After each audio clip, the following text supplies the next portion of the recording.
Pernah nggak sih kepikiran, kok ada ya bisnis yang idenya absurd, aneh banget, tapi ternyata justru laku keras? Pertama nih, ada yang namanya bisnis jual oksigen kemasan. Bayangin guys, oksigen yang selama ini gratis nih buat kita hirup tiap hari, itu dijual pakai tabung kecil. Nggak kecil segini juga sih, kecil ya. Itu harganya berapa? Puluhan ribu. Awalnya pasti mikir, gila, siapa ya yang mau beli? Tapi guys, kenyataannya banyak banget. Khususnya nih orang yang mau naik gunung, lagi olahraga berat, atau bahkan pasien yang butuh oksigen portable. Jadi di sini kelihatan bisnis itu bukan soal aneh atau enggaknya, tapi soal siapa target pasarnya. Kalau tadi ya ada bisnis oksigen portable, ini lebih gokil lagi guys. Ada orang jual udara segar dalam botol nih, yang katanya sih ini udara asalnya dari gunung atau dari hutan belantara. Harganya bisa ratusan ribu tuh di marketplace. Orang kota nih, yang di tempat dia nih polusinya tinggi, rela bayar buat ngerasain freshnya udara. Aneh memang sih, tapi ya logis juga karena mereka jual sesuatu yang langka di lingkungan yang sesuai dengan target pasarnya. Selanjutnya guys, ada bisnis yang menurut saya lumayan emosional. Sewa teman curhat. Konsepnya simple. Kamu bayar, ya kan?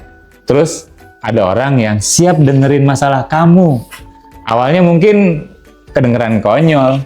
Masa curhat gitu doang aja harus bayar? Tapi ternyata guys, ini laku banget. Kenapa? Karena orang ya di kota-kota besar ini banyak yang kesepian guys. Nggak punya waktu, atau mungkin nggak percaya buat cerita ke orang terdekat. Jadi mereka butuh pihak ketiga yang itu netral. Tapi tentu kita perlu pahami bahwa yang butuh curhat itu pastinya banyakan dari kaum hawa. Nah, makanya mahram itu jadi batasan. Nggak boleh loh cewek ini curhatnya sama cowok, nanti kebawa perasaan. Kemudian berikutnya nih ada di beberapa negara bisnis jasa bangunin orang tidur. Wah, unik juga ya. Jadi kamu nih tinggal bayar, terus ada orang yang telepon atau bahkan ketok pintu rumah, tok tok tok tok tok tok, bangun bangun bangun bangun gitu kan. Biar apa? Kamu nggak telat bangun. Kedengarannya sih receh, tapi ternyata banyak yang pakai. Kenapa? Karena masalah sepele ini bisa jadi krusial. Bisa telat meeting, ya kan? Bisa telat berangkat sekolah, bisa bikin rugi besar.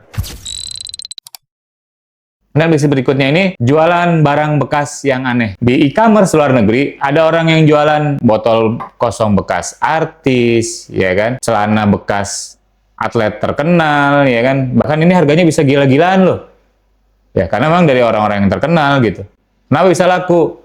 Karena mereka jual value of fans. Jadi fans dari orang-orang itu tuh rela bayar apapun yang bikin mereka merasa dekat dengan idolanya. Nah guys, terakhir nih, ini yang unik banget. Saya suka banget nih dengan bisnis ini. Bisnis penyewaan ayam dan hewan lucu. Di Jepang, itu ada bisnis nyewain ayam buat orang yang stres. Katanya nih, dengerin suara ayam berkokok, kukuruyuk, gitu ya. Itu bisa bikin rileks loh, kata mereka. Dan juga di tempat lain, ini ada yang nyewain kambing, domba, bahkan hewan alpaka, ini sejenis domba yang bulunya lebih tebal. Buat apa? Foto-foto doang. Lucu ya, unik ya. Kesannya memang aneh, tapi laku. Karena orang cari experience yang berbeda. Jadi, jangan cuma jual barang, tapi juga jual pengalaman unik buat orang lain. Dari kumpulan bisnis aneh yang tadi, ada jual oksigen, jual udara segar, bahkan ya penyewaan hewan lucu. Itu kita bisa kasih kesimpulan. Aneh itu relatif. Selama ada orang yang merasa terbantu, selama ada masalah yang bisa diselesaikan, bisnis itu punya peluang buat sukses. Kadang nih guys, ide bisnis itu nggak harus keren, nggak harus ribet, bahkan bisa terdengar konyol di awal. Yang tadi tuh udah saya contohin. Tapi Kalau kita jeli, justru di situ letak emasnya. Jadi guys, jangan remehkan ide-ide kecil yang muncul di kepala kalian. Bisa jadi itu pintu rezeki besar yang selama ini dicari. Kalau kamu suka konten yang kayak gini, jangan lupa like, share, komen, dan subscribe ya. Dan tulis di kolom komentar, menurut kamu bisnis aneh apa lagi nih yang justru bisa laku? Siapa tahu bisa jadi bahan episode berikutnya. Sampai ketemu di video selanjutnya, dan ingat, jangan takut kelihatan aneh, karena kadang dari keanehan lahir peluang yang besar. Wassalamualaikum.